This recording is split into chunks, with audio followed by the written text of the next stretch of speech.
Morning, everyone, and thanks for the invite, Doug, to come along. It's my first visit here to our farm, so yeah, very impressed with what I've seen already. A short session, a short introduction to, I guess, what is going to be one of the biggest changes for farmers in the Waikato-Waipa catchment, certainly in most of our memories. I've been working for the dairy industry now for 8 years, sort of cut my teeth on the Horizons 1 plan, and we swore that we would never sort of try and or do what we did there, which was really not really get front-ending and be proactive in terms of those plan changes. So what I want to talk through is a little bit of history. So over the last 3 years, as the Healthy Rivers plan has developed to the point it is today, where we are at today, and then what we really want farmers to be thinking about as it goes into a more formal council-based process that it's about to go through. So the Healthy Rivers Waiora plan change is essentially looking to give effect to two key pieces of high-level strategy. One is the vision and strategy for the Waikato River, and that was set through settlement processes between the Crown and River Iwi. And the other is around the National Policy Statement for Freshwater Management, which essentially tells regional councils they have to set limits to better manage water quality in our rivers and lakes and groundwaters. 3 years ago, it was clearly signalled that this Healthy Rivers plan change was coming, and at that stage, as I said, we didn't want to make the same mistakes we'd made in some other policy processes around the country, namely, the one plan being a good example, where we didn't really do enough preparation up front. So for the last 3 years, we've been working towards the date or the point we're at now, which is almost ready to go to public notification of a plan change, which will then go into a very formal process of hearings, appeals, environment court, etc. So 3 years ago, we did a couple of things. First of all, we set up the Upper Waikato Sustainable Milk Plan project. So that was an industry-led project that rolled out farm plans to 650 dairy farms in the Upper Waikato catchment, so above Karapiro Dam. And that was really for us to be able to show that the industry can deliver those plans at scale. We can actually help farmers, support farmers through environmental improvements. We can track those improvements, and we can actually report back to the community that these are the things farmers are doing, these are the improvements farmers are committing to. At the same time, we set up some different groups. So first among those was the Waikato Dairy Leaders Group, which is made up of the chairs of the milk companies, of Miraka, Tātua, Open Country, Senior Director and Shareholder Councillor from Fonterra, the Chair of Dairy NZ and the President of Federated Farmers. We set up that group to provide a high-level governance group, if you like, steering group, advisory group, to help us understand what we need to be doing for the industry in the lead up to this Healthy Rivers process. So right through the last 3 years, though, that group, the Dairy Leaders Group, has been giving us guidance. We also set up a farmer engagement group, which Mike Bramley from Dairy NZ runs. And that group's got about 15 farmers on it from right throughout the catchment. Again, they are there to test ideas, to gauge levels of concern, and to help sort of build another group of farmers who understand intimately what's going on and can really help be leaders when the call for action comes. Over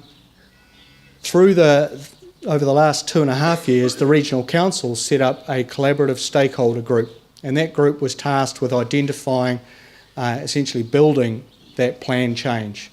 Dairy had two representatives on that plan change, George Moss, a dairy farmer from Tokoroa, and Rick Pridmore, who's strategy and investment leader at Dairy NZ, and Charlotte Rutherford was there also as their delegate, and she's with Fonterra.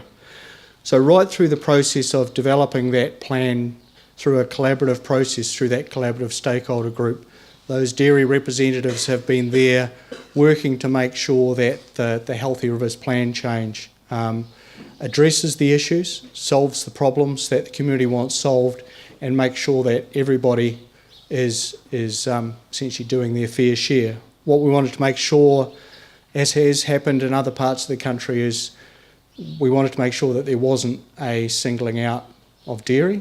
So we recognise that there are some major issues around water quality in the Waikato, and we are all contributors to those issues, whether it be urban or rural, dairy, dry stock, horticulture. We're all contributors and we all need to work together to solve those problems. One of the great things about the Healthy Rivers approach is that it focuses on a number of contaminants, so nitrogen, phosphorus, sediment and E. coli. In other parts of the country, the conversation has very much turned to a focus on nitrogen only, and anyone who knows about water quality or even about growing plant material in waterways or the land is that it's not just about nitrogen, it's about phosphorus. Water clarity is about how much sediment there is. Ecosystem health is about sediment and nutrients together, and of course human health, fecal material is quite important. So the scope of Healthy Rivers has been quite broad, quite a lot broader than other parts of the country, and I guess has led to a lot more complexity. So where are we at now? So as I say, 3 years down the track, 3 years in the making, we now have a policy package that the Collaborative Stakeholder Group has put through the Healthy Rivers Subcommittee, or the Healthy Rivers Committee of the Regional Council. River Iwi have essentially endorsed it, and on Thursday it will go to the full council, full Waikato Regional Council, for them to vote on whether it will go to public notification. When it does that, it goes into a very formal process. Up till now it's been an informal process. And that process will start with the ability for everyone, every affected party, to make a submission if they wish to, on that plan change. So the key things in that plan change in relation to farming are that there is essentially an 80-year time frame being talked about to achieve the water quality the community wants. There's a recognition that further conversion and intensification of agriculture is going to make that long-term target even harder to achieve. And so there's a rule in there around land use change. And the proposal is that land use change rule will come into effect from the date of notification, which could be in the next few weeks. That land use change rule will require anyone who wants to change their current land use to another land use, particularly a land use that has higher levels of contaminant loss, to go for a consent through the council, and it will be a non-complying activity. So it's not impossible, it's not a moratorium, but it does put very strict controls on further land use change. In terms of land use intensity, there's going to be a nitrogen benchmarking process and a tailored farm plan. So for many farmers in the upper Waikato and now in the Waipa, those farm plans won't be anything new. They may have some slightly different elements to them. One of the things we've argued very strongly for is the ability for farmers to operate within an industry scheme, a certified industry scheme. So there may be an opportunity for farmers to work through their dairy companies or through other schemes to essentially collectively work on those farm plans and get the support and services farmers need in terms of advice. As I say, the plan has been in this informal process. It now goes into the formal process which we are used to working in places right around the country. I would urge all farmers to look at what comes out of the council meeting on Thursday, and then take an opportunity to make a submission or to be part of joint industry submissions that we'll be looking at pulling together to make sure that we get the best plan change possible for the dairy sector, and also obviously for achieving the outcomes the community wants, which is a cleaner river.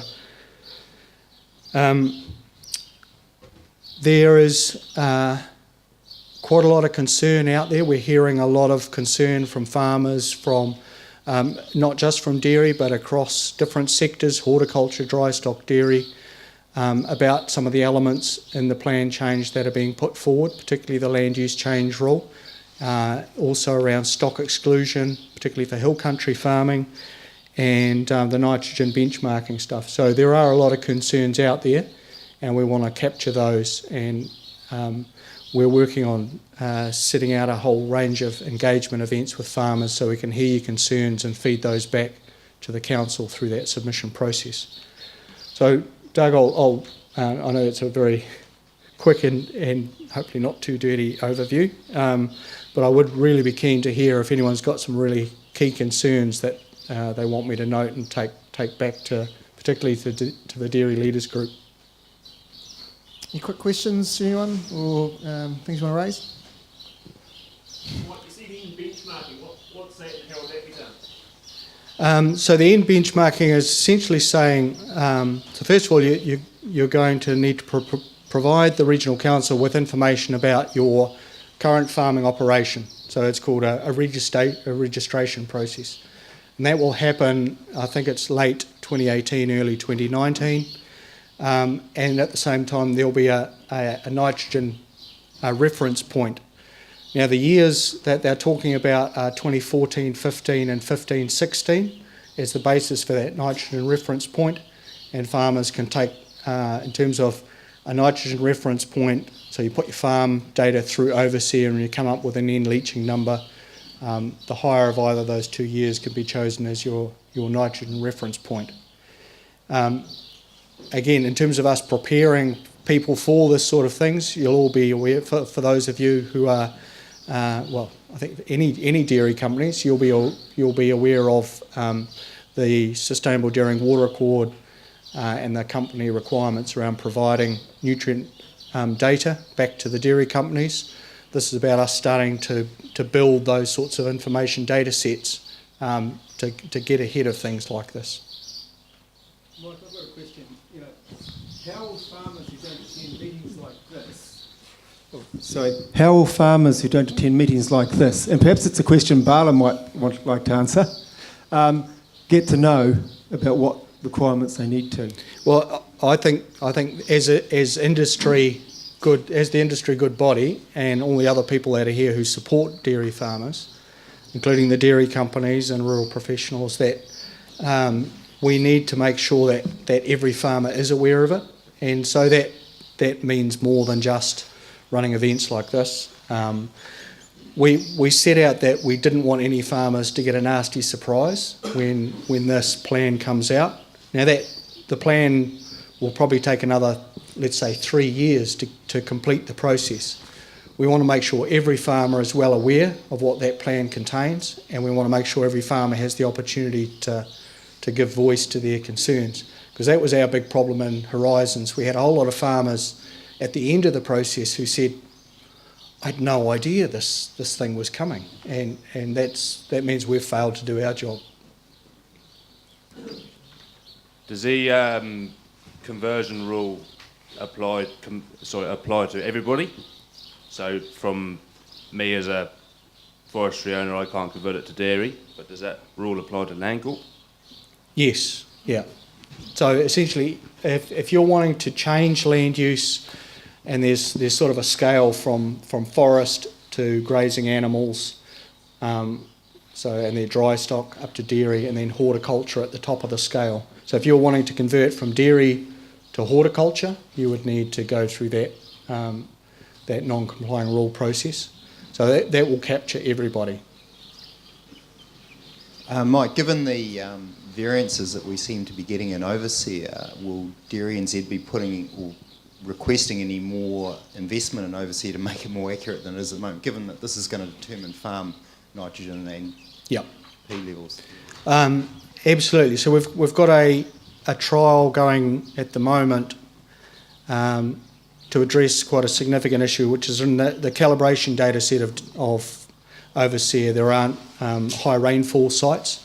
So we're co-funding, along with Bay of Plenty Regional Council, a high rainfall overseer trial or a leaching trial in the Rotorua catchment.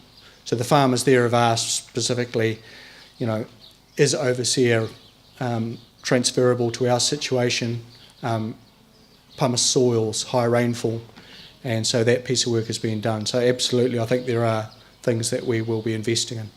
We'll cover a bit of the nitrogen side of things in the session in the paddock as well, the overseer side of things in the paddock. But I think there is a bit of a misconception there potentially as well, that as a number goes up, well, it can't be right. But I think there has been a lot of science fed back into the model over the recent years, and as those versions increase, it's becoming more accurate, and we've got an exact explanation of that in terms of our situation here. So we'll share that with you guys when we go to the next session. Mike, the grey area I see would be intending farm sales in the meantime, or people might be splitting a bit of their block off in these reference years. People buying are going to have to really know those straight off. Yeah, I think we're hearing some real concerns from people around people that might be in partway through a conversion process, or who might have bought some land with the intention of moving to dairy, and this rule might catch them. I think there are some fish hooks for a number of people in those sorts of situations. I know there's quite a lot of change happening up around the Pukekohe area, around horticulture, in terms of a lot of horticultural blocks going into urban or lifestyle blocks, and then of course those horticultural growers looking elsewhere to set up the operation. So this land use change rule and this period of getting these rules in place is going to be quite messy for some people. Yeah, Mike, are farms also going to be benchmarked in terms of sediment loss and E. coli loss, as well as nitrogen? And if so, how's that going to be done? Primarily, so sediment, phosphorus and E. coli is going to be done around looking at practices and targeting work through your tailored farm plan. So essentially looking at how you can reduce contaminant losses in terms of critical source areas and things like that on your farm. So tracks and raceways, there's been a lot of investment in effluent systems, but there will be parts of the farm where you can look and identify areas where you can reduce sediment loss to waterways. So for those three contaminants, which are quite interlinked in terms of how they get into water, sediment, phosphorus and E. coli, the focus is more on practices on farm. The nitrogen one is the only one that has a specific number associated with it, which is your reference point number. Yeah, Mike, just a question regarding Dairy NZ. What is Dairy NZ's position on the plan change? Does it accept it hook, line and sinker, or does it still have some reservations about parts of the plan? So as a farmer, we kind of need to understand Dairy NZ's position about whether we make submissions or not. Yeah, so I think we've got some very clear principles there, because it's only just going into that formal process, and we haven't, farmers haven't had a chance to look in detail at it. It's been within the collaborative stakeholder group. There's been some discussions with various farmer groups in the community, but we're only just in this first phase of actually getting a chance to really look at it. So I think overall, we believe it's a good middle road. You've got groups out to either end. For example, the green groups are saying no more land use change ever. We want it to be prohibited. Well, we don't believe it should be prohibited. We think there should be strict controls, but there should still be a pathway for farmers who can show that if they can meet the environmental standards, they should be allowed to do what they want to do. But I think in terms of an overall Dairy NZ position, as I say, we've got the position that the dairy representatives have voted for the CSG position, which is a middle ground, but we haven't yet heard back from farmers all of their concerns, which we'll then, of course, take into our overall submission. Mike? Ron? The 80-year time frame, that sounds a very long time frame, and I'm sure some in our community won't understand the reality of that. How do we have the right conversations with people at school, neighbours, whoever else, to understand the implications of an 80-year versus a shorter time frame? Well, I think very simply is the way the vision and strategy is set out and what's being asked for is a massive challenge, and the economic assessments that are being done or have been done show that to achieve that is going to be extremely costly to the region and the nation. And so the way that's being offset is saying, well, we'll achieve it over a long period. So there's no way that we could achieve the vision and strategy in 10 years. That just is unachievable. But there's a recognition that if we spread it out over a number of over 80 years, over multiple generations, we will eventually get where we want to go. Even so, with the modelling, even some of the aspirations for the river that are within the vision and strategy, at the moment we can't see how we're going to achieve them. But in 10, 20 years' time, as research develops and all that, we may actually come up with new methods to achieve it.